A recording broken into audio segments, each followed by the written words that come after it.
সেই লাইলাতুল কদর এত দামি, 1000 মাস 1000 মাস ইবাদত করলে যত নেকি হবে আমি আল্লাহ আমার আপনার নবীর উম্মতের এক রাত্রে কদরে রাত্রিবেলা যদি কেউ ইবাদত করে আমি আল্লাহ তাকে 1000 মাসের চাইতে বেশি পরিমাণে নেকি আমলনামায় দিয়ে দেব।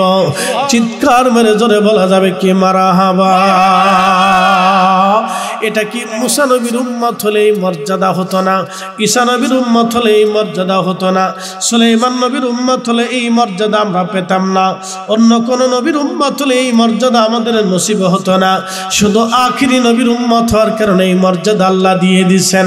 একবার জোরে বলা যাবে কি আল্লাহু আকবার।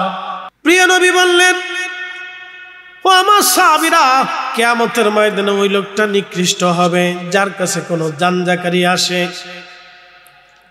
ওয়া আম্মাস সাইলা ফালা তানহার। কোন জানজাকারী, ক্ষুধার্ত কোনো ভিখারি এসে যদি তার কাছে কিছু জানজা করে, সে কিছু না দিয়ে তারে তাড়িয়ে দেয়। প্রিয় উপস্থিতি হাজিরিন, জানজাকারী ভিখারিকে কখনো তাড়াবেন না। নবীজি বলেন, উম্মত কিয়ামতের ময়দানে একদল মানুষ আল্লাহর দরবারে নিকৃষ্ট হবে।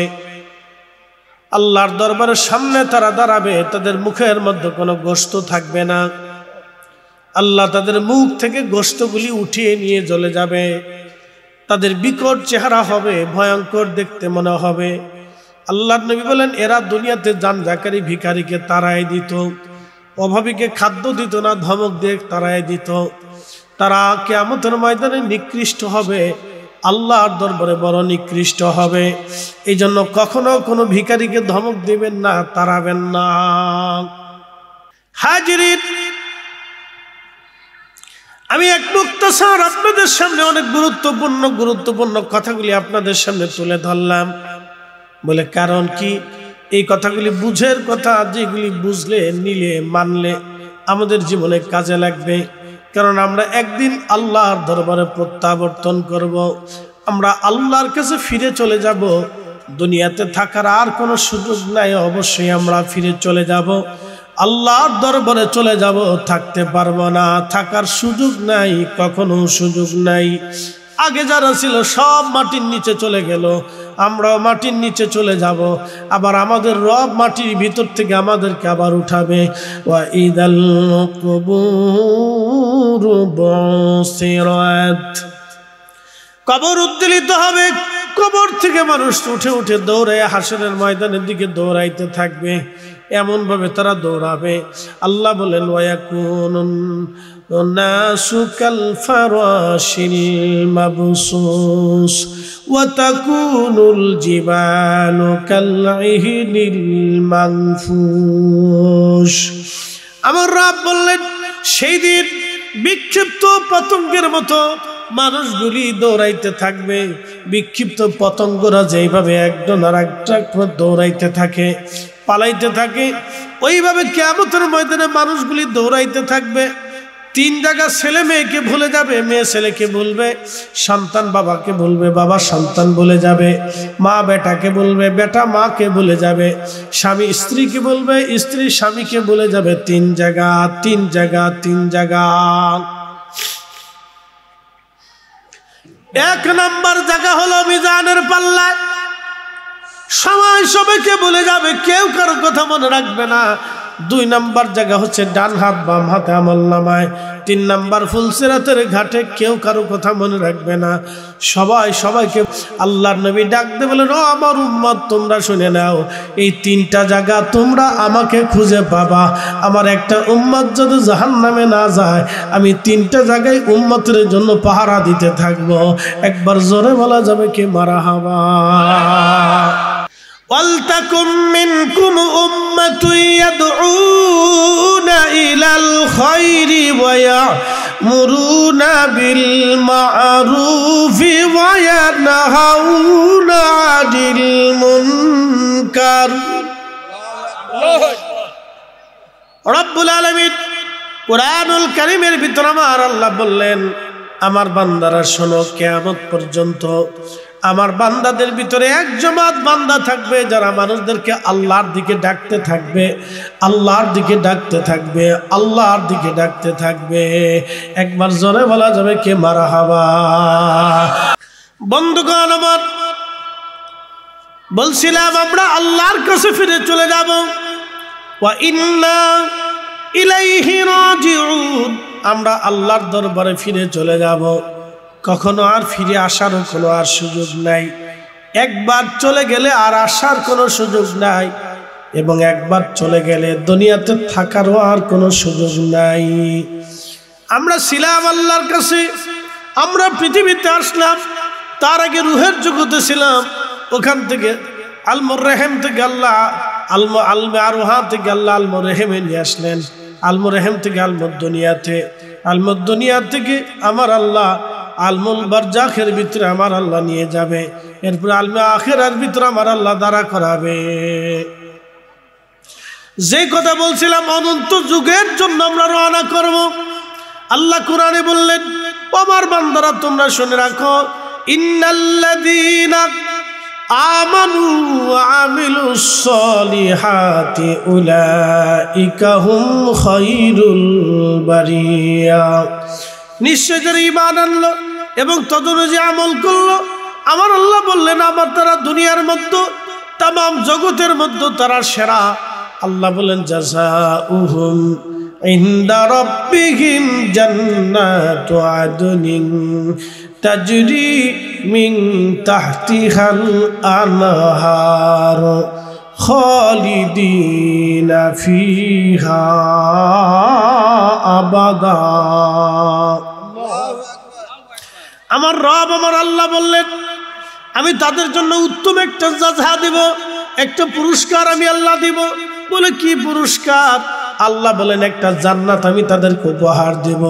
সেই জান্নাতের নিচ দিয়ে নহর প্রবাহিত হবে। সেই নহরের নাম হলো হাউজে কাউসার। একসাথে বলা যাবে কে মারহাবা। এই হাউজে কাউসারের পানি হবে দুধের চাইতে সাদা, মিষ্কম্বরের চাইতে ঘিরান, এবং এই পানিটা হবে মধুর চাইতে মিষ্টি। এত সুন্দর হবে তার নদীর নিচটা মণি মুক্তা দিয়ে গঠন হবে। নদীর দুইটা ধার আল্লাহ জান্নাতের ভিতরে স্বর্ণ দিয়ে বানানো হবে। নদীর যে পেয়ালা পান পাত্র থাকবে, এই পেয়ালাগুলি আমার রব আমার আল্লাহ মণি মুক্তা জহরত দিয়ে বানাবে। একসাথে বলবো না মারহাবা। আল্লাহর নবী বললেন, আখিরাতে নহরটা আল্লাহ প্রবাহিত করবে হাসরের মাঠে। আমি আমার উম্মতকে ডেকে ডেকে হাসরের ময়দানে পানি পান করাবো। এক পেয়ালা আমার উম্মতকে পানি পান করানোর পরে জান্নাতে যাওয়ার আগ পর্যন্ত এই পানির কথা মনে থাকবে না। জোরে বলেন সুবহানাল্লাহ। এখন এই পানি যদি আপনি পেতে চান, রোজাদারকে ইফতার করাইতে হবে। হালাল খাবার দিয়ে রোজাদারকে ইফতার করাবেন। আমার রাসূল বলেন, গ্যারান্টি দিয়ে দিলাম, তুমি যদি রোজাদারকে পেট ভরে খাওয়াও, আমি নবী তোমাকে হাউজে কাউসারের পানি পান করায় দেব। ইন্না আতাইনা কাল কাউসার। নবীজি, আমি আপনাকে হাউজে কাউসারের দান করে দিলাম। সাহাবীরা বললেন, হুজুর কাউসার কি? নবী বললেন, সেটা জান্নাতের একটা নদীর নাম কাউসার। প্রিয় উপস্থিতি হাজিরিন, প্রিয় ভাই আমার, খুব মনোযোগের সাথে কথাগুলি শুনবেন। আমি যেখানে রেখেছিলাম সেদিকে চলে যাই। তো সাহাবীরা নবীজির কাছে এসে বলেন, ইয়া রাসূলুল্লাহ, কিয়ামতের ময়দানে আমরা দুর্বল হয়ে যাব, আমাদের নেকি কম হবে।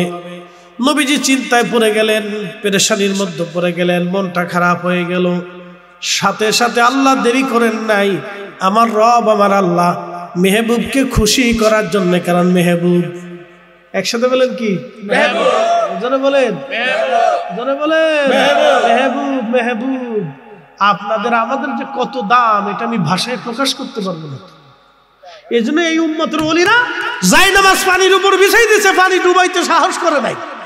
এই জন্য এই উম্মতের ওলিরা আগুনের ভিতরে ঝাঁপায় পড়ছে, আগুন তারে পুরাই নাই। একসাথে বলবেন আল্লাহু আকবার। এই জন্য এই উম্মতের ওলিরা আসমানের দিকে তাকিয়ে বলছে, আল্লাহ বৃষ্টি দাও। আল্লাহ সাথে সাথে বৃষ্টি দিয়ে দিচ্ছে। এই উম্মতের ওলিরা নদীরে বলছে নদী উজানের দিকে চলে যাও, উজানের দিকে রওনা হয়ে গেছে। এই উম্মতের ওলি হযরত ওমর বলছেন নীল নদ, নীল নদ তুমি যদি আল্লাহর হুকুমে প্রবাহিত হও তাহলে আল্লাহর হুকুমে হয়ে যাও। একসাথে বলবেন আল্লাহু আকবার। কারণ আপনি যায় যদি পদ্মা নদীর এখানে পদ্মা তুই উজানের দিকে চলে যা, যাবে? কেন যাবে না?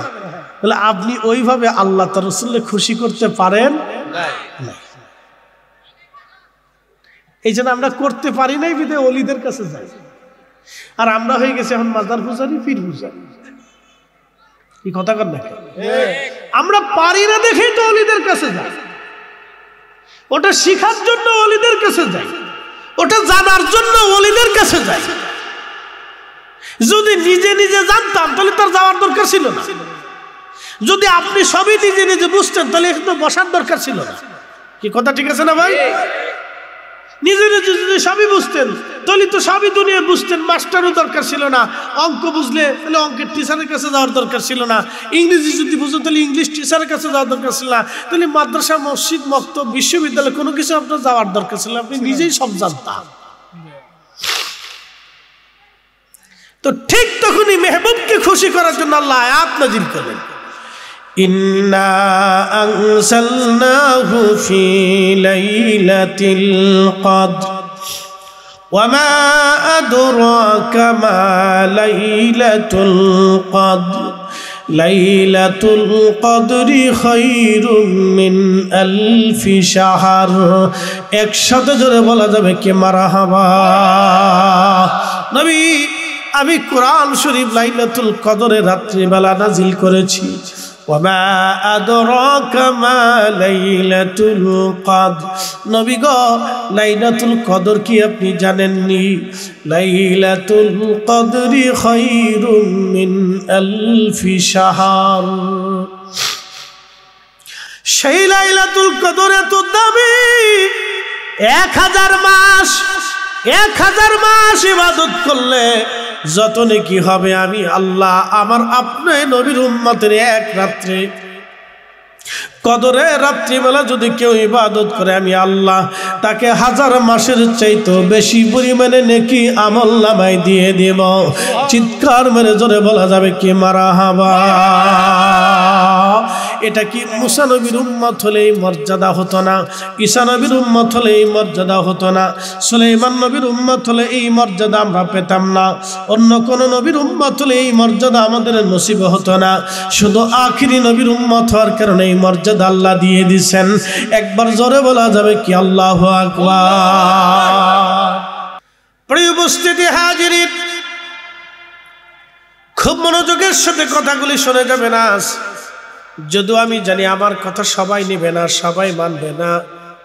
হ্যাঁ, এটাই তো সত্য।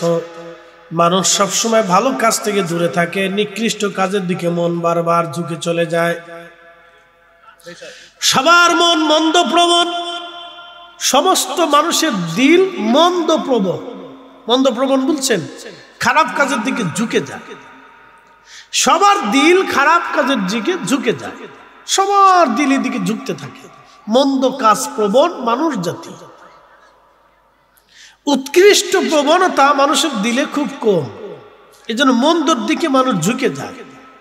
এই জন্য আল্লাহ নবীদেরকে পাঠাইলেন, অলিদেরকে পাঠাইলেন, আল্লাহ মানুষদেরকে হেদায়েত করার জন্য, হেদায়েতের দিকে ডাকার জন্য যুগে যুগে নবী আসছে।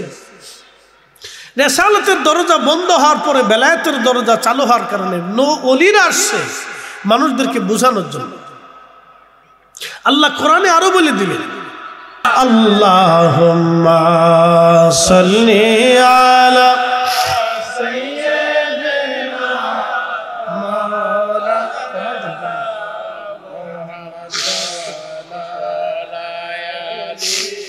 সাইয়্যিদিনা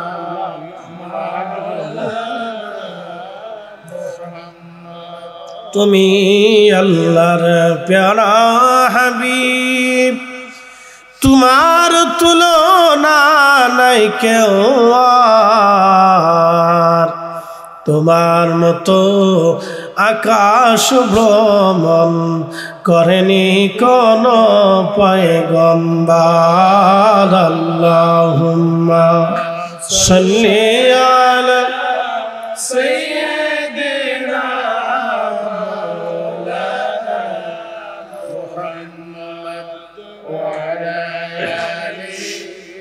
سيدنا مولانا لا إله لا إله حق لا إله لا إله حسبي ربي جل الله ما في قلبي غيره نور محمد صلى الله بولي نور محمد صلى الله لا إله إلا الله لا إله حق لا إله إلا আসিয়া বলে আল্লাহ আল্লাহ ফেরাউন দিল কত জ্বালা আল্লাহ বলেন ও জিবরাইল আল্লাহ বলেন ও জিবরাইল খোলো হে জান্নাতের তালা লা ইলাহা জোরে লা ইলাহা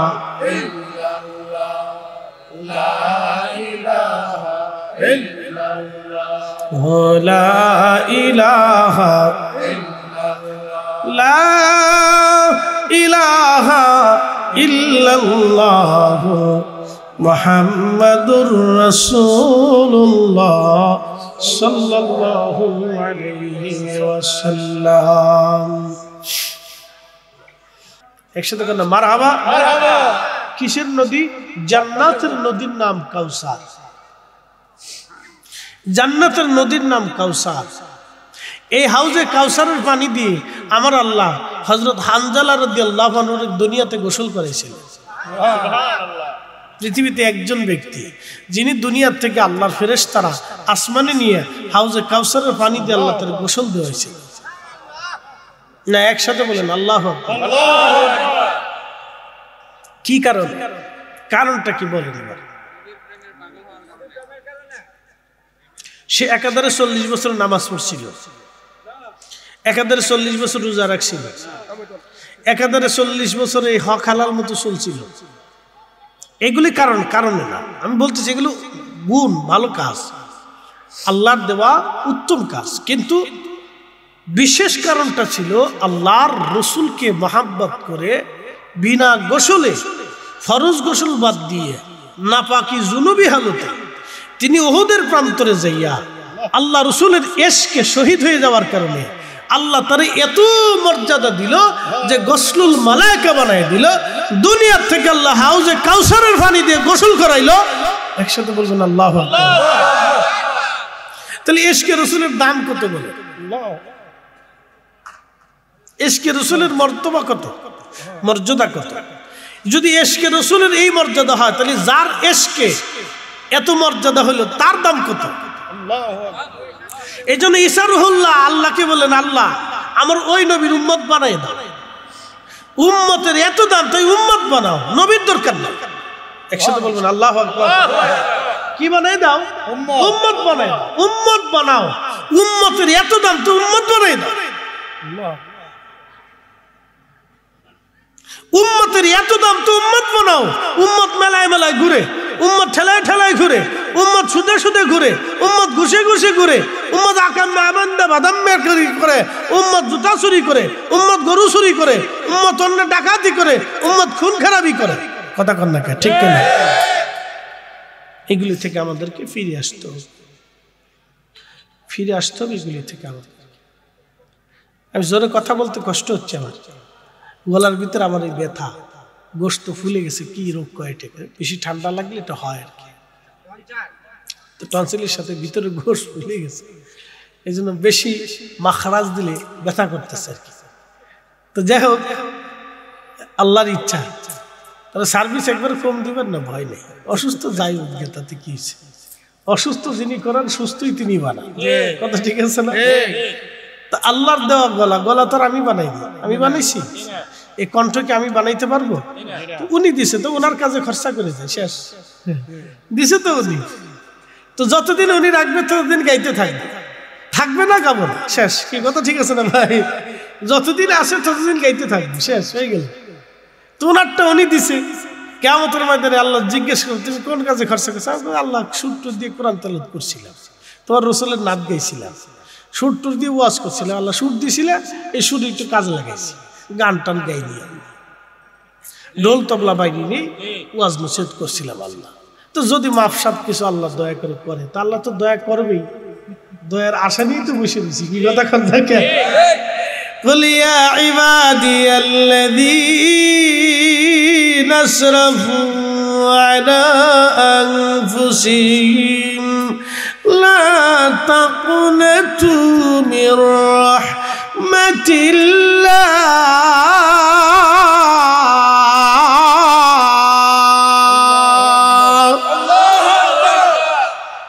নিরাশ হতে নিষেধ করছে কে? হাবিব প্যারা বন্ধু বলে দেন, হে আমার বান্দারা, নফসের সাথে যত অপরাধ করো, তুমি সাগর সাগর, 7টা মহাসাগর, জীবনে কোনোদিন 7টা মহাসাগর আপনি ঘুরতে পারবেন? একসাথে বলবেন পারবেন? পৃথিবীর কোন নাবিক কি পেরেছে?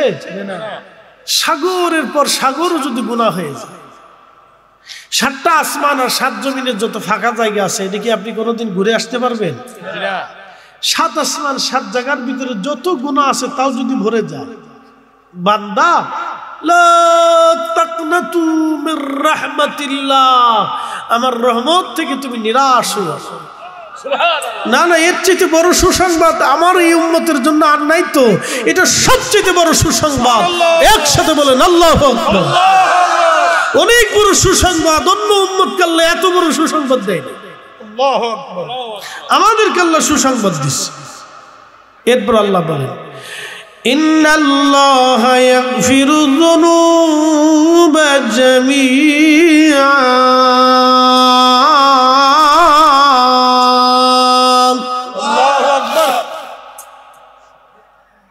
শুধু এই নবীর উম্মত হইছেন বিদায় মর্যাদাগুলি পাইলেন, অথচ এই নবীর শান আমাদের ভাইদেরকে বুঝাইতে বুঝাইতে আমাদের জীবন চলে গেছে। সুন্নি আলেমদের কি হয়ে গেল? জীবন শেষ হয়ে গেল। আমরা কোনো মানুষকে বুঝাইতেই পারলাম, কোনো মানুষ বুঝার পরও বুঝে না বুঝার ভান করে বসে থাকে, বুঝাইতে পারলাম। আহা, তারপরেও কিয়ামতের ময়দানে তো বলতে পারবো, ইয়া রাসূলুল্লাহ, আপনার সম্মান ইজ্জত আমরা আল্লাহ আজমত দিয়েছিলাম, আমরা বর্ণনা করছি। একসাথে বলুন আল্লাহু আকবার। এই নসিবটা তো আমাদের আছে, কথা ঠিক আছে না? আমাদের নসিব আছে যে লক্ষ লক্ষ মানুষ তার আমার ওয়াজের সামনে বসে থাকে না, কিন্তু আমি তো গাইতে থাকি।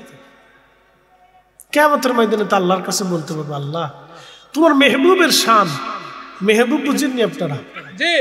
মেহবুব বুঝাই আজকে আপনাদের, না শুধু বন্ধু না, মেহবুবের ভিতরে একটা গুরুত্ব কথা আপনাকে বুঝিয়ে দিয়েছে। মেহবুব, মেহবুব আলা, মেহবুব কি বুঝাই বুঝে যান। আপনার যার ছেলে মেয়ে আছে, ছোট্ট বাচ্চা, খুব আদরের, 12 বছর পরে একটা বাচ্চা হয়েছে। কত বছর পরে হয়েছে? 12 বছর পরে, অথবা 20 বছর পরে একটা বাচ্চা হয়েছে, হয় না এরকম? সেদিন একজন এসে বলতেছে, হুজুর 20টা বছর পরে আল্লাহ আমার একটা কন্যা সন্তান দিচ্ছে, হুজুর একটু দোয়া করে দেন। তাহলে কত হুতুলের মতো সাজাই গুজে আমার সামনে নিয়ে এসেছি, হুজুর আমার কলিজার টুকরা, আমার কলিজার ধর। তার মানে কি 20 বছর পরে একটা লোক আল্লাহ তার আশা পূরণ করছে, সে যে কত খুশি, উৎফুল্ল, তার উৎফুল্লতা আপনি ভাষায় প্রকাশ করার মতো না। হুজুর একটু দোয়া করে দেন আমার বাচ্চাটার জন্য।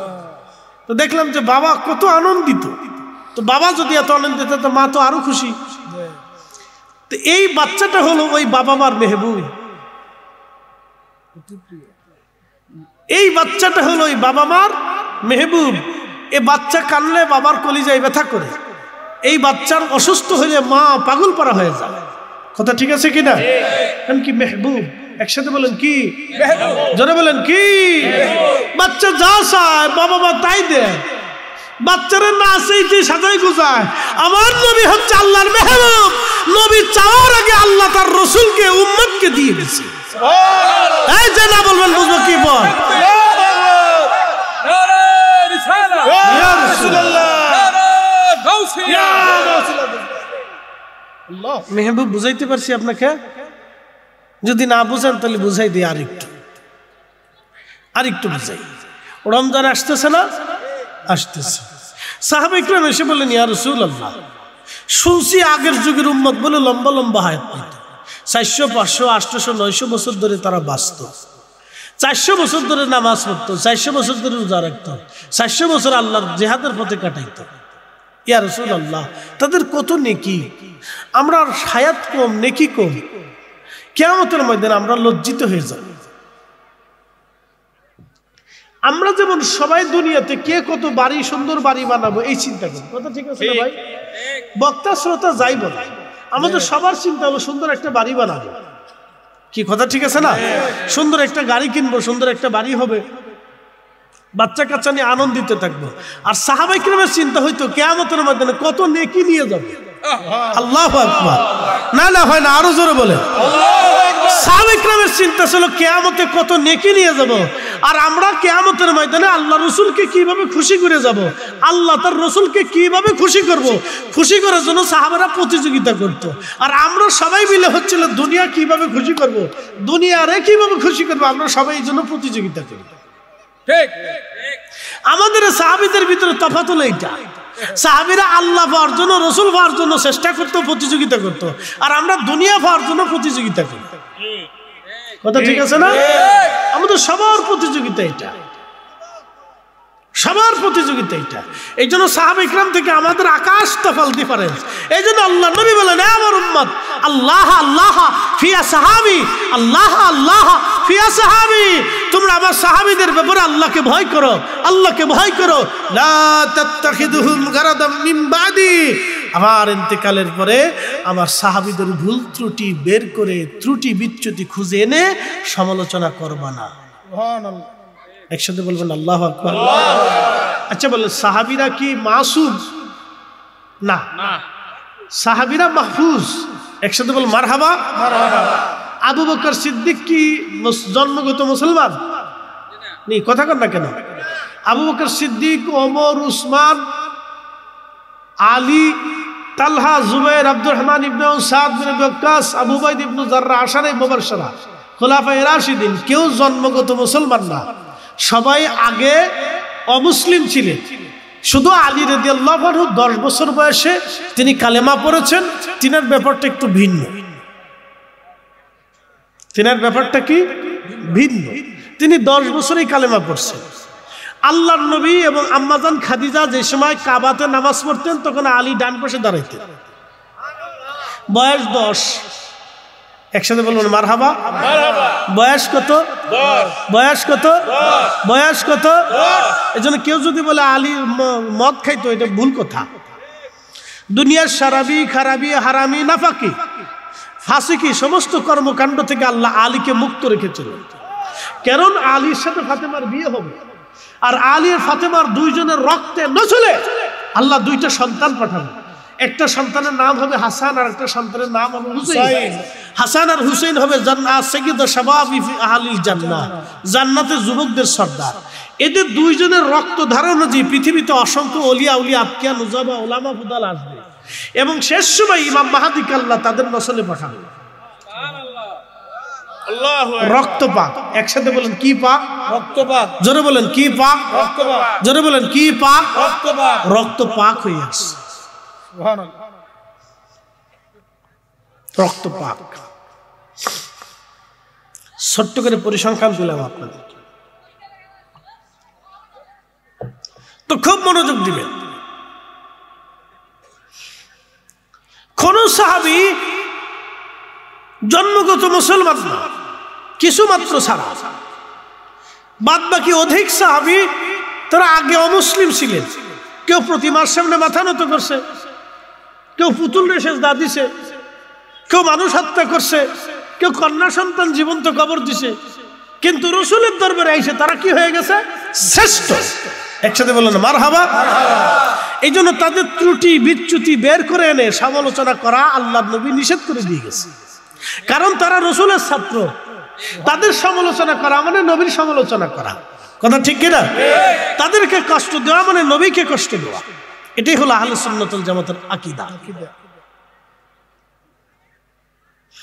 এটাই আহলে সুন্নাত ওয়াল জামাতের আকীদা।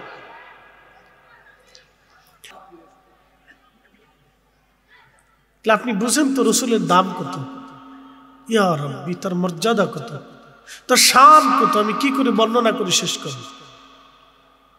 শুধু আপনি বুঝে যান। এটা তো বুঝার জিনিস, এটা তো তর্ক করার জিনিস না। কথা ঠিক আছে না ভাই? এগুলি তর্ক করার বিষয় না, এটাকে বুঝতে হয়, হৃদয়ে ধারণ করতে হয়, আনতে হয়, অন্তরে এটাকে বদ্ধ করতে হয়। এগুলি বুঝার জিনিস, এগুলি তর্ক করার বিষয় না। তো প্রিয় ভাই আমার, আজকের এই মাদ্রাসাটা হযরত খাদিজাতুল কুবরা রাদিয়াল্লাহু তাআলা আনহার নামে খুব বরকতওয়ালি, শানওয়ালি, তাহেরা তৈয়বা, আমাদের মা জননী, তিনার পবিত্র নামের মাদ্রাসাটা আল্লাহ কবুল করুক। আম্মাজানের উসিলায় বলেন আমিন। আম্মাজানের উসিলায় কবুল করুক। এই আম্মাজান সম্পর্কে হযরত আম্মাজান আয়েশা সিদ্দিকা একদিন নবীজি সবসময় দোয়াতে আম্মাজানকে স্মরণ করতেন। একসাথে করেন মারহাবা। তো দোয়া করার সময় আম্মাজান খাদিজা, বাড়ির জায়গা বাড়ি থাকবে, বাচ্চা কাচ্চা থাকবে, সবাই ঠিক থাকবে, শুধু যিনি মারা যাবেন তিনি ঠিক থাকবেন না। তিনি পরপারের দিকে রওনা করলেন। এখন যাওয়ার সময় কি নিয়ে যাবে? আমার মুখের চশমাটা খুলে রাখা হবে, হাতের ঘড়ি, আংটি, জামা, পায়জামা, পাগড়ি সব খুলে রাখা হবে। শুধুমাত্র সাদা মার্কিন কাপড় পরিহিত অবস্থায় তাকে পাঠিয়ে দেওয়া হবে এক অনন্ত জীবনের জন্য, যেটা শুরু হবে আর কখনো শেষ হবে, যেই যাত্রা শুরু হবে আর কখনো শেষ হবে না। আমরা যে পৃথিবীতে আসছি এই যাত্রার শেষ আছে, কিন্তু আমরা যেই যাত্রা আগামী সময়ের জন্য আমাদের জীবনে আসছে সেটা হল পরপারের যাত্রা। বলে হুজুর সেটা কেমন? আমি আপনাকে একটু মুক্তাসর বুঝাই। আমরা দুনিয়ার থেকে যখন বিদায় হয়ে কবরে রওনা করব, তখন কিয়ামত পর্যন্ত কবরের একটা জিন্দেগি আছে, এটাকে বলা হয় আলমে বারজাখ। আমরা যেই জিন্দেগিতে বর্তমানে আছি এটাকে বলে আলমুদ দুনিয়া। এই দুনিয়াতে আসার আগে আমরা একটা জিন্দেগিতে ছিলাম, এটাকে বলে আলমুর রেহেম, রেহেমের জিন্দেগি। মায়ের পেটের মধ্যে ছিলাম, মায়ের পেটের মধ্যে 120 দিনের মাথায় আল্লাহ রুহু দেয়। তার মানে 4 মাস মাথায় মানুষের বডির ভিতরে রুহু আসে। 6 মাস পর্যন্ত একটা মানুষ মায়ের পেটের ভিতরে পরিপূর্ণ রূপ নেয়। 6 মাসের আগে কোনো বাচ্চা যদি মায়ের গর্ভ থেকে আসে তাহলে সেটা অপূর্ণ বাচ্চা থাকে। 6 মাসে একটা পরিপূর্ণতা আসে। এরপরে 7-8 মাসেই বাচ্চাটা হৃষ্টপুষ্ট হয়, মায়ের পেটে বড় হতে থাকে। 9-10 মাসের 10 দিন এটা সর্বোচ্চ সীমা। একটু বোঝার চেষ্টা করবেন। আমি শারীরিকভাবে অসুস্থ, আমাদের সভাপতি সাহেব দরবারে গেছিলেন, আমার দরবার শরীফ থেকে আসছি, রাত 3টে আসার পর থেকে অসুস্থ, জ্বর, ঠান্ডা, গলার ভিতরে ফুলে গেছে। কিন্তু দাওয়াত তো যদি না আসি তাহলে কমিটি, আমার এই জনাব তাহিরি ভাই অনেক পরিশ্রম করে একটা বাগান সাজিয়েছে, না আসলে সব মাটির সাথে মিশে যায়। এই জন্য ভাঙ্গা গলা দিয়ে অসুস্থতা শরীর নিয়ে আমি আপনাদেরকে যতটুকু বোঝানোর চেষ্টা করব, একটু মেহেরবানি করে আপনারা শুনবেন। কারণ এখানে আমরা কোনো ব্যক্তিকে কেন্দ্র করে আসি না, আমরা আসছি আল্লাহর বেহেশতের বাগানে আল্লাহকে খুশি করার জন্য। কথা ঠিক আছে না ভাই? আর যিনি মাহফিলটা দিলেন তিনি একটা মাদ্রাসার উদ্যোগে দিলেন। সেই মাদ্রাসা এমন একজন মহিষী নারীর নামে, যেই নারী ইসলামের প্রথম দিন কবুল করেছেন। আল্লাহু আকবার। যিনি সর্বপ্রথম কালেমা পড়েছেন এবং আল্লাহ রসুলের ডানে বামে সামনে পিছনে ঘরে বাহিরে তার জীবনের সব কিছু বিলিয়ে দিয়ে তিনি সবচেয়ে মক্কার বড় ধনী ছিলেন। একজন ধনাঢ্য নারী তার জীবনের সব কিছু বিলীন করে দিয়ে আল্লাহর নবীকে 7টা সন্তান উপহার দিয়ে ফাতিমাতুজ জাহরার মতো মহিষী নারী কন্যা সন্তানকে উপহার দিয়ে রাসূল করিম সাল্লাল্লাহু আলাইহি সাল্লামকে ভালোবেসে জান্নাতুল বাকিতে ঘুমিয়ে গেছেন তিনি আমাদের আম্মা জান খাদিজাতুল কুবরা তাহেরা তয়্যিবা। তার উপাধি হচ্ছে তাহেরা তয়্যিবা, পবিত্রা, সতী, সাধবী। মক্কার জাহিলিয়াতের যুগে এইরকম সতী সাধবী নারীর কোনো অস্তিত্ব ছিল না, সেটা আম্মা জানের ছিল। তিনি এমন এক মহিয়সী নারী যার এই পবিত্র নামের মাদ্রাসা, এটা চারটিখানি কথা না। মানুষ কিয়ামতের ময়দানে নামেও বেহেশত যাবে। আল্লাহ ডাক দেবে ইব্রাহিম, তো সব ইব্রাহিম হাত বাড়াবে। আল্লাহ বলবে আমি তো আমার বন্ধু ইব্রাহিমকে ডাক দিছি, তো তোমরা হাত বাড়াইলে কেন? বলে আল্লাহ আমরার নামও তো ইব্রাহিম। তা আল্লাহর বড় দয়া লাগবে। একসাথে বলবেন আল্লাহু আকবার। কার দয়া লাগবে? আল্লাহ। কেন দয়া লাগবে বলেন তো? নামে। আল্লাহর একটা নাম আছে রহমান। আর রহমান আর রহমানুর রহিম আল্লাহু গফুরুর রহিম।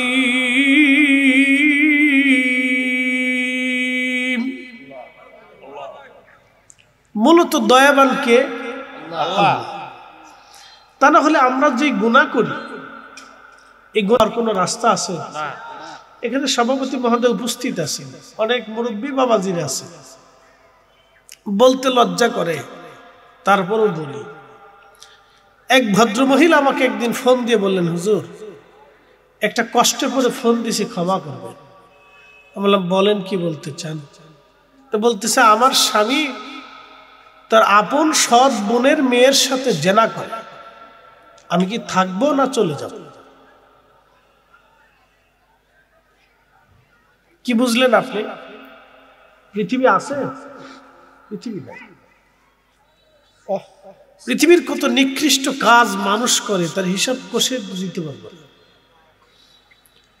আকাশ থেকে পাথর পড়ার কথা ছিল, কি কথা ঠিক আছে না ভাই? আকাশ থেকে বৃষ্টির বদলে পাথর আসার কথা ছিল। আকাশ থেকে বৃষ্টির বদলতে পাথর আসার কথা ছিল। আল্লাহর জমিনে শস্য শ্যামল ফলার চাইতে আগুন বের হওয়ার কথা ছিল। কিন্তু আল্লাহর দুইটা নাম, আমাদেরকে আল্লাহ দয়া করে, আর রহমান আর রাহিম। মানুষ যে পরিমাণে নিকৃষ্ট কাজ করে এটা ভাষায় প্রকাশ করার মতো।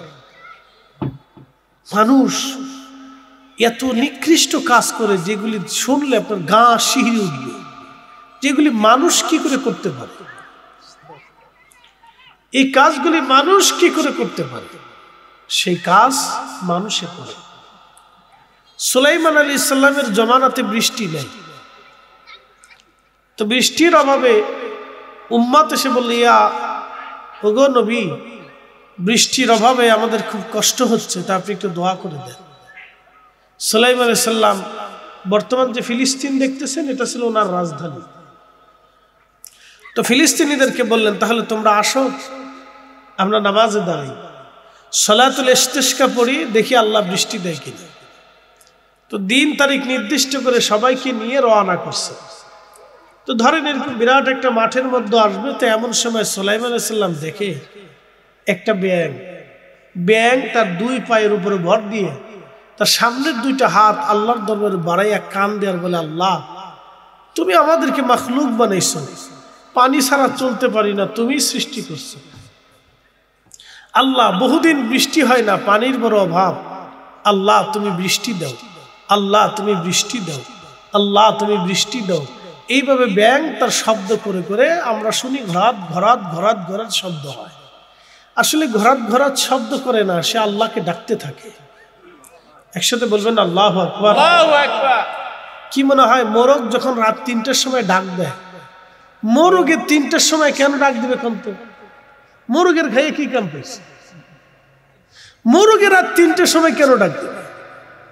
মোরগে 3টার সময় আজান দেয়, আল্লাহকে ডাক দেয়, কিন্তু মানুষ তখন ঘুমায়। পাখিরা ঠিক রাত 3টে বাজার সময় দেখবেন কিচির মিচির করে, রাত 3টার সময় পাখি কেন কিচির মিচির করবে বলেন তো? পাখির তো সময় কোনো কাজ নেই। সূর্য ওঠার পরে পাখি বের হবে, খাওয়া দাওয়া করবে, সেই সময় কিচির মিচির করলে একটা কথা থাকে। কিন্তু রাত 3টার সময় কেন পাখি কিচির মিচির করবে? পাখি কিচির মিচির করে না, পাখি আল্লাহকে ডাকতে থাকে। নদীতে যখন ব্যাঙ ডাকে তখন বুঝবেন ব্যাঙ ডাকে পানির জন্য ডাকে। ব্যাঙ তো ডাকাডাকির কোনো দরকার নাই, ব্যাঙ ডাকবে কি জন্য? ব্যাঙের ডাকার অর্থ কি হতে পারে? ব্যাঙ আল্লাহকে ডাকে। বৃষ্টি হওয়ার পরেও ব্যাঙ ডাকে। বলে বৃষ্টি হওয়ার পরে ব্যাঙ কেন ডাকে? বলছে বৃষ্টি হওয়ার পরে ব্যাঙ আল্লাহ শুকরিয়া করে, আলহামদুলিল্লাহ পানি দিছে আল্লাহ, শুকরিয়া করি তোমার। একসাথে বলবেন আল্লাহু আকবার। তা আমাদেরকে খাবার দেয় কি? আল্লাহ। খাবার দেওয়ার পরে আমরা কেন মসজিদে যাই না? এখন প্রশ্ন হলো এটা। কথা ঠিক আছে না ভাই? আমরা কেন মসজিদে যাব না? সামনে মাহে রমজান আসতেছে, আমরা কেন রোজা রাখবো না বলেন তো? আমার খাবার আপনার খাবার, সৃষ্টির সবার খাবার যিনি দিলেন, আকাশের সূর্যের আলো দিলেন, জমিনে বৃষ্টি দিলেন, জমিনকে শস্য শ্যামল দিয়ে সিক্ত করলেন, নানান রকমের ফল মূল নদীর মাছ দিয়ে আমাদের কলিজা আল্লাহ ঠান্ডা করলেন, সন্তান দিলেন, স্ত্রী দিলেন, সংসার করলেন, জীবন গড়লেন। কত সুন্দর জীবন আল্লাহ দিল, স্বাস্থ্য দিল, ত্বক দিল, সুস্থ দিল, অসুস্থতা দিল, আল্লাহ সব দিল আপনাকে। দেওয়ার পরেও রমজান আসলো, রোজা রাখলেন না, আজান হলো, নামাজ পড়লেন না। তাহলে আপনি বলেন, আপনি ব্যাঙের চাইতেও কি উৎকৃষ্ট হতে পারছেন? পারেন না। একটা কুকুর 10 বছর খাবার দিতে হবে না, আপনি 10 দিন তাকে খাবার দিবেন। লাথি সবর যাই মানে না, ঘুরে ফিরে আপনার কাছে আবার আসে, কারণ আপনার মালিক সে, আপনি তার মালিক। লাথি দিলেও মালিকের কাছে ফিরে চলে আসে, কারণ কুকুর আপনার প্রতি অনুরক্ত। কুকুর আপনার প্রতি অনুরক্ত, সে কৃতজ্ঞ যে আপনি আমার মালিক, পচা গলা যাই দেন, খাবার তো দেন, লাথি সবর যাই দেন, খাবারই আমাকে দেন। তো 2 বেলার পচা বলা খাবারে যদি একটা কুকুর নাফরমানি না করে, 60 বছরের জীবনে আল্লাহ আপনাকে কত কিছু খাওয়ানোর পরও আপনি আল্লাহর সাথে নাফরমানি করেন। কি কথা ঠিক আছে না ভাই? এটা আমাদেরকে বুঝতে হবে। এগুলি অনেক সময় ফিকির করতে হয়, চিন্তা করতে হয়, আমি কেন আল্লাহর সাথে নাফরমানি করব? আল্লাহ আমার কি অভাব রাখছে? কোনো কিছু অভাব দেয়নি তো। না হয় আমাদের সভাপতিকে আল্লাহ কিছু অর্থ দিছে, আপনাকে একটু কম দিছে, না আর এক ব্যক্তিকে ধনী বানাইছে, আপনাকে অর্থ কম দিছে, কিন্তু না খাওয়াই তো রাখে নাই। কথা ঠিক আছে না? সভাপতি সাহেব যে ডাল ভাত খায়, আমু সেই ডাল ভাতই খায়। ঢাকার বসুন্ধরার মালিক যে আছে, সে কিন্তু সেই ডাল ভাতই খায়। বেগুন কিন্তু আপনারটাও যা, ওনারটাও তা। আল্লাহর সৃষ্টির মধ্যে কোনো বৈষম্য নেই তো। আপনি দেখেন, একই বেগুন, গরিবও যেই বেগুন খায়, ধনীও সেই বেগুন খায়। লাল শাক গরিবে যেটা খায়, ধনীটা সেটাই খায়। গরুর গোশত ধনীর জন্য যা, গরিবের জন্য তা। হয়তো তিনি 2 বেলা বেশি খায়, আপনি 1 বেলা কম খান, এটাই তফাৎ। কথা ঠিক আছে না ভাই? কিন্তু সবাই আল্লাহ খাওয়ায়। একসাথে বলেন, কে খাওয়ায়? আল্লাহ। আল্লাহই খাওয়ায়। আসার সময় দেখলাম ওই যে ওইখানে কি মেলা হচ্ছে, হাজার হাজার নারী পুরুষ মেলার ভিতরে ঘুরতেছে। আচ্ছা প্রশ্ন করি, জবাব দেবেন, নারীদেরকে মেলার ভিতরে কাজ কি? আমার প্রশ্ন এটা। আমাদের মা বোনদের মেলার ভিতরে কি কাজ? বলে কেনাকাটা। কেনাকাটা কি আপনাদের দেশের বাজার ঘাট নাই যে মেলার ভিতরে ঠেলা খাইতে যেতে হবে? মেলা কি কোনো উৎকৃষ্ট জায়গা? মেলা তো একটা নিকৃষ্ট জায়গা। যত প্রকারের বেহাইয়া পোলাপান সব মেলার ভিতরে ঢুকে। কি কথা কর না কেন? ঠিক কিনা? যত মেলার ভিতরে দেখবেন সব বেহাইয়া ছেলে পেলে। অধিক ছেলে পেলেরা 90% ছেলে পেলে, 10% ভালো আছে। ভালো না থাকলে তো জগৎ চলে না। তো 90% 80% ছেলে পেলেরা বেহাইয়া। তার ওই মেলার ভিতরে ঘুরেই মূলত মেয়েদেরকে ডিস্টার্ব করার জন্য। কি কথা ঠিক আছে না ভাই? আমি আমার ছোটকালের অভিজ্ঞতা থেকে বলতেছি, এখন কি আছে আমি জানি না, তবে পরিবর্তন হয়নি। আমাদের দেশের মানুষ তো, এর পরিবর্তন হইতে কয় হাজার বছর লাগবে আমি জানি না। তো খুব মনোযোগ দেন। বলে হুজুর কেন? সারা মাস ধরে চিল্লাইলো কলস কলস কলস, আমার মার্কা তোমার মার্কা, কলস মার্কা। রাত্রিবেলা 500 টাকা দিয়ে ভোটের কেন্দ্রে যায় বদনা মার্কা সিল মেরে দেয়। এরা হলো বাঙালি। কি কথা কন না কেন? এরা কি বাঙালি? সারা মাস ধরে চিল্লাইছে আমার কলস তোমার কলস, মার্কা কি কলস। মার্কা কি কলস, কলস ছাড়া আছে কি, কলস নাই, কলস ছাড়া। বলে কি স্লোগান স্লোগান দেয়। 500 টাকা পাওয়ার পরে সকালবেলা বদনামারকে মেরে দিচ্ছে। এর হচ্ছে আমরা বাঙালি, বুঝতে পারছেন? চরিত্র যুগের পর যুগ এই চরিত্র হয়ে আসতেছে। এই চরিত্রের আর পরিবর্তন হলো না আমাদের। এখনো দোকানদার চিন্তা করে পাবলিক কেমনে ঠকাবো, পাবলিক চিন্তা করে দোকানদারে কেমনে ঠকাবো। সবাই শুধু চালাক হইতে চায়, কিন্তু কেউ বলদ হতে চায় না। কিন্তু আপনি যদি একটু সাদা সিধা হইতে পারেন তাহলে কনফার্ম বেহেশতি। আপনি ঠকাবেন না, ঠকবেন না, ঠকাবেন না, ঠকবেন না, মারবেন না, মার খাবেন না, চুরি করবেন না, চোর হবেন না, সাদা সিধে জীবনযাপন করে কবরে চলে যায়। তো খুব মনোযোগ দেন, হাসতে হাসতে অনেক কথা বলে ফেলছি। প্রিয় উপস্থিতি, আমাদের তো উচিত আল্লাহ তার রাসূলের আইন অনুযায়ী নিজের জীবনকে গঠন করা। কথা বলেন ঠিক কিনা? প্রিয় উপস্থিতি ভাই আমার, খুব মনোযোগ দিন। তো ব্যাং হাত বাড়া কাঁদে, আল্লাহ বৃষ্টি দাও। সুলাইমান আলাইহিস সালাম ডাক দিয়ে বলে, উম্মত ফিরে চলো। বলে, হুজুর সালাতুল ইস্তিসকা পড়বেন না? বলেন না। বলে কারণ কি? বলে আমি দেখতেছি ব্যাং 2 হাত বাড়ায় আল্লাহর কাছে বৃষ্টি কামনা করতেছে, কান্নাকাটি করতেছে। ব্যাঙের দোয়া আল্লাহ কবুল করে নিছে। আলহামদুলিল্লাহ। একসাথে বলেন আল্লাহু আকবার। কার দোয়া কবুল হইল? ব্যাঙের দোয়া। একসাথে বলেন কার দোয়া? ব্যাঙের দোয়া কবুল হয়ে গেছে। তার অর্থ হলো এই হাদিস থেকে বোঝা যায় যে মাখলুকের দোয়া আল্লাহ কবুল করে নেয়। কথা ঠিক আছে কিনা? তাহলে ব্যাঙের দোয়া যদি কবুল হয় তো মাছের দোয়া কবুল হয়।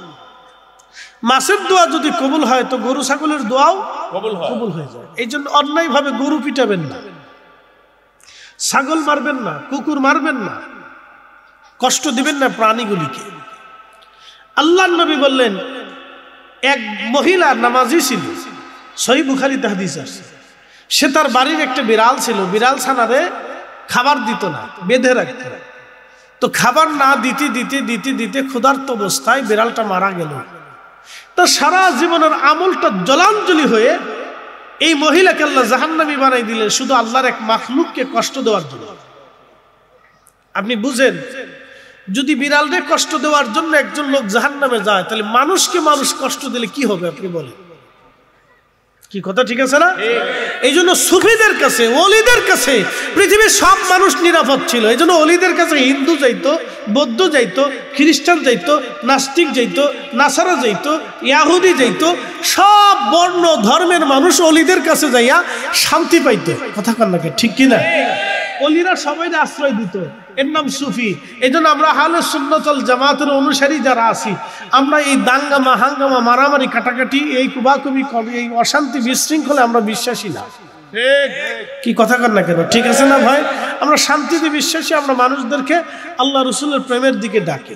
একসাথে বলবেন আল্লাহু আকবার। একসাথে আরো জোরে বলেন আল্লাহু আকবার। আল্লাহ আমাদেরকে বুঝার তৌফিক দিক বলেন আমিন। একটু জবান খুলে পড়ি, আল্লাহুম্মা সাল্লি আলা সাইয়্যিদিনা মুহাম্মদ ওয়া আলি সাইয়্যিদিনা মাওলানা মুহাম্মদ। সামনে রোজা আসতেছে না? জি। আচ্ছা, রোজা রাখার পরে কবুল হবে কোনো গ্যারান্টি আছে? কিন্তু ইফতার করাইলে গ্যারান্টি আছে। একসাথে বলবেন আল্লাহু আকবার। প্রিয় নবী বললেন, উম্মত তোমরা রোজাদারকে ইফতার করাও। যদি সম্ভব হয় তাহলে 1 পেয়ালা দুধ দিয়ে ইফতার করাও। যদি তা না পারো তো একটা খেজুর দিয়ে ইফতার করাও। যদি তা না পারো তাহলে অন্তত 1 পেয়ালা পানি দিয়ে হলেও তুমি ইফতার করাও। সুবহানাল্লাহ। একসাথে বলেন আল্লাহু আকবার। এ না, যে যেখানে আছেন একসাথে বলেন আল্লাহু আকবার। বলে হুজুর কেন আল্লাহু আকবার বলেন? এটা সুসংবাদ। কি সংবাদ? সুসংবাদ। একটু দেখেন, মাখলুকরে খাওয়াইয়ে আল্লাহ কি পরিমাণে খুশি হয় যে একটা কবুল রোজার সওয়াব আল্লাহ আপনাকে লিখে দেয়।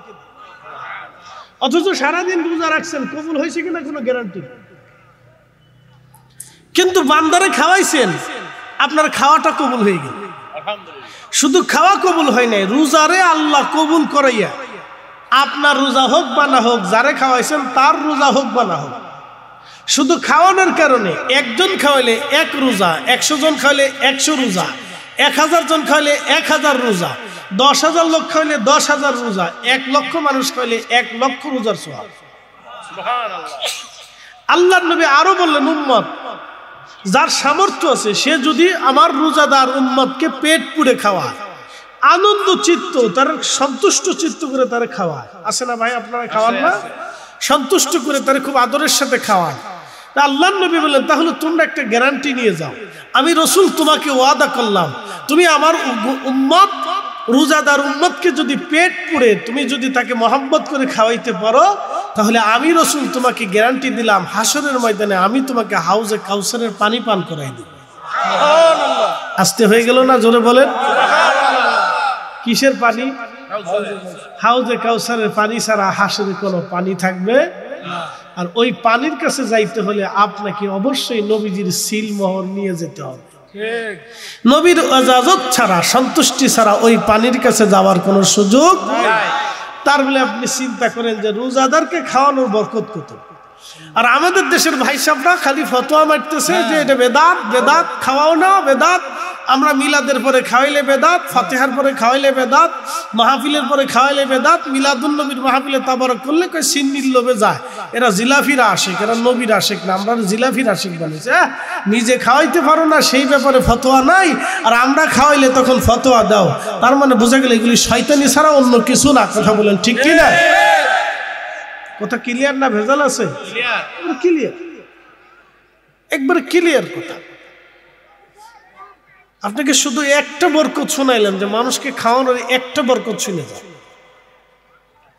বিড়ালকে খাবার না দেওয়ার কারণে, বিড়ালকে খাবার না দেওয়ার কারণে মহিলা নামাজ থাকা সত্ত্বেও জাহান্নামী। কুত্তারে পানি পান করাইলো, ওই হাদিসের পরের অংশে নবী বললেন, আমার উম্মত আরো শোনো, এক পতিতা নারী সারা জীবন টাকার বিনিময়ে জেনা করছে। আপনি বলেন তো, কোন মুরব্বীকে যদি বলি, মুরব্বী চাচা আপনার ছেলেটাকে বিয়ে দিবেন, বলে হাত দেব, উপযুক্ত ছেলে বিয়ে দিতে হবে। মেয়ে আছে একটা ভালো মেয়ে, বড় মা সুন্দরী, চমৎকার সুন্দর চেহারার অধিকারী, আচরণ খুব সুন্দর, কথাও খুব চমৎকার, শিক্ষিত অনেক, মাশাআল্লাহ, গঠন কাঠামো চেহারা ভালো, ইংরেজিতে কথা বলে, চাকরিও খুব সুন্দর। বলে কি করে? বলে পতিতাবৃত্তি করে।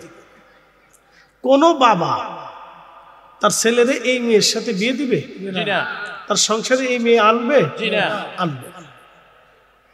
তার অর্থ হচ্ছে যে টাকার বিনিময়ে দেহ ব্যবসা করে কত পুরুষের শয্যাশায়ী হয়েছে তার কোনো হিসাব নেই। কত পুরুষের শয্যাশায়ী হয়েছে তার কোনো হিসাব নেই। উৎকৃষ্ট, নিকৃষ্ট, আধা, গাদা, আন্দা, গান্দা, পাচা, নিকৃষ্ট পুরুষের শয্যাশায়ী সে হয়েছে টাকার বিনিময়ে। তার খাবার হারাম, তার দেহ হারাম, তার রক্ত হারাম, তার পানীয় হারাম, তার বস্ত্র হারাম, সব হারাম, নিকৃষ্ট। কিন্তু এক পতিতা নারী তার সব কিছু নিকৃষ্ট হওয়ার পরেও সে কাস্টমারের জন্য দাঁড়িয়ে গেছে।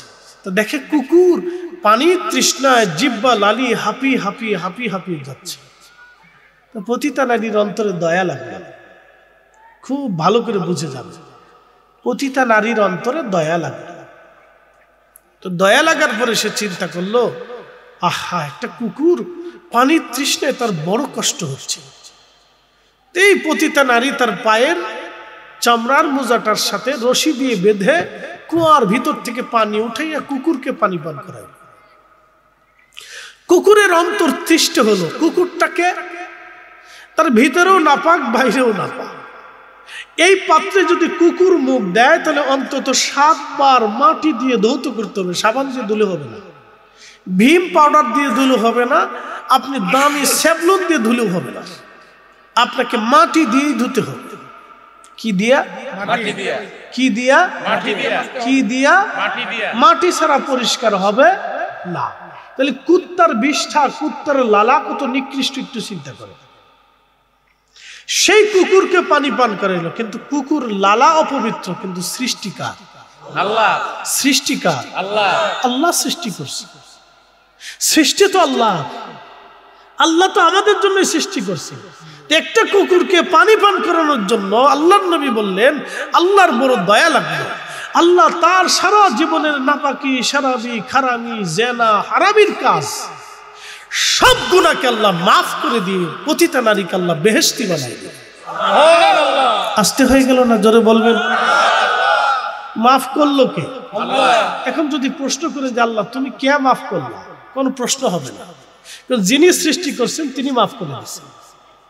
আমাদের কোনো কৈফিয়ত নেই, কোনো প্রশ্ন করার অধিকারও আমাদের নাই। তাহলে দয়া কার? দয়া কার? দয়া কার? তো পতিতা নারী কুত্তারে পানি পান করে যদি বেহেশতে যাইতে পারে, তাহলে আপনি মাদ্রাসার একটা তলবে এলেমরে খাওয়ায় কি আপনার জান্নাতের আশা করতে পারেন না? মিলাদের মাহফিলে আল্লাহর বান্দাদেরকে মেহমানদারি করে খাওয়ায় কি আপনি জান্নাতের আশা করতে পারেন না? ওনাদের চোখে খালি বেদাত মনে হয়। কি কথা কন না কেন? ওনাদের চোখে খালি বেদাত বেদাত মনে হয়। বড় মুশকিল। চশমা হয়ে গেছে কালা, এই জন্য দুনিয়া কালা দেখা যায়। চশমা হয়েছে লাল, তো দুনিয়া লাল দেখা যায়। চশমা হয়ে গেছে বেদাতের চশমা, এই জন্য যেদিকে তাকে খালি বেদাতি চোখে দেখে। কথা কন না কেন? বড় মুশকিলের ভিতরে পড়ে গেছে, অনেক বড় মুশকিলের ভিতরে পড়ে গেছে। সহজে বুঝাই। এই জন্য আমি জীবনে কোনোদিন কোনো ভিখারিকে আমার দরজা থেকে তাড়াই না। আমি আমার দরজা থেকে কোনো ক্ষুধার্তকে তাড়াই না। আল্লাহর নবী বলেন কিয়ামতের ময়দানে, তাকাসুরের তাফসীরের ভিতরে আসছে, নবীজি বললেন সাহাবীরা তোমরা জানো কিয়ামতের ময়দানে নিকৃষ্ট কে হবে? নিকৃষ্ট, একেবারে নিকৃষ্ট আল্লাহর কাছে। সাহাবা কিরাম জবাব দিল আল্লাহু ওয়া রাসূলুহু আলাম।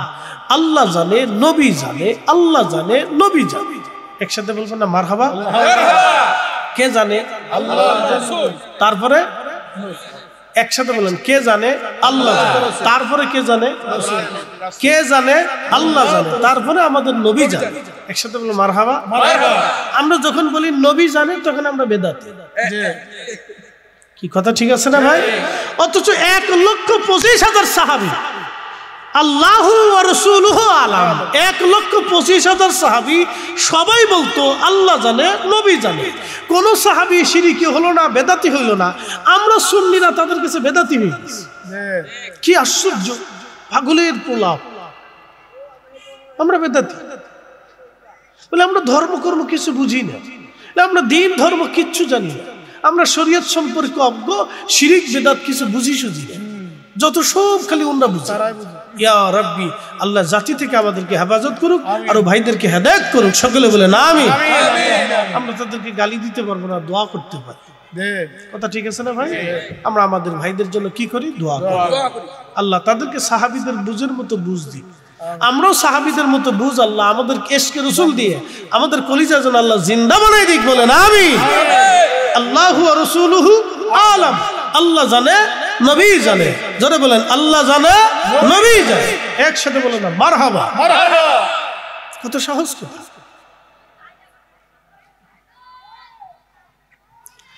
প্রিয় উপস্থিতি,